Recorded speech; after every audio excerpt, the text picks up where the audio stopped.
Hi అండి. ఈరోజు మనం బెండకాయ చారు చేసుకుంటున్నాం. కావాల్సిన పదార్థాలు: బెండకాయ ముక్కలు, టమాటా, పచ్చిమిర్చి, ఉల్లిగడ్డ, కరివేపాకు, నానబెట్టుకున్న చింతపండు, జీలకర్ర, ఆవాలు. ముందుగా ఆయిల్ వేసుకొని దాంట్లో ఆవాలు, జీలకర్ర వేసుకోవాలి.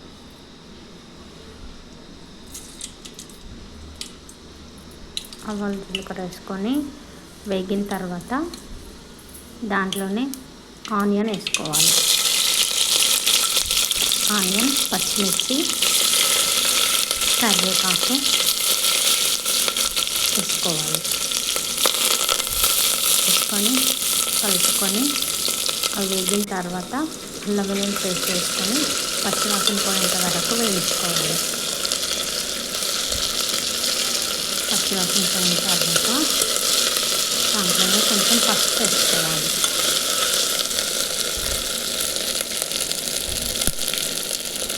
పసుపు వేసుకోవాలి తగినంత.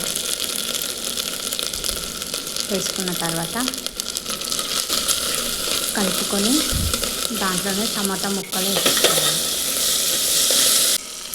టమాటా ముక్కలు వేసుకొని కొంచెం సాల్ట్ వేసుకోవాలి. టమాటాలు మగ్గాలి కదా, సాల్ట్ వేసుకొని కలుపుకొని బెండకాయ ముక్కలు కూడా దాంట్లోనే వేసేసుకోవాలి.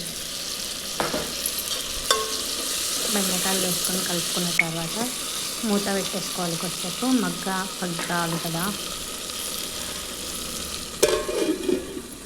తర్వాత చింతపండు పులుసు తీసుకోవాలి. చింతపండు పులుసుని దాంట్లో పోసుకోవాలి.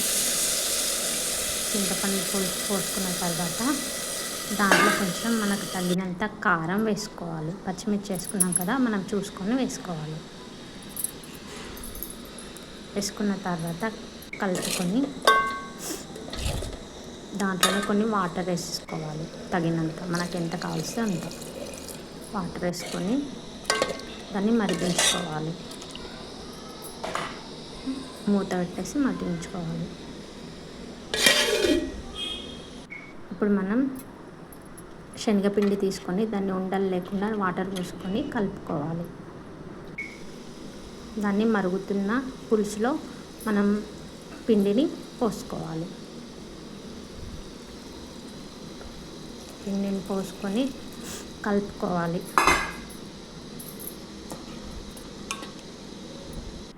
తర్వాత దాంట్లోనే ధనియా పౌడర్, సాంబార్ మసాలా వేసుకొని మరిగించుకోవాలి.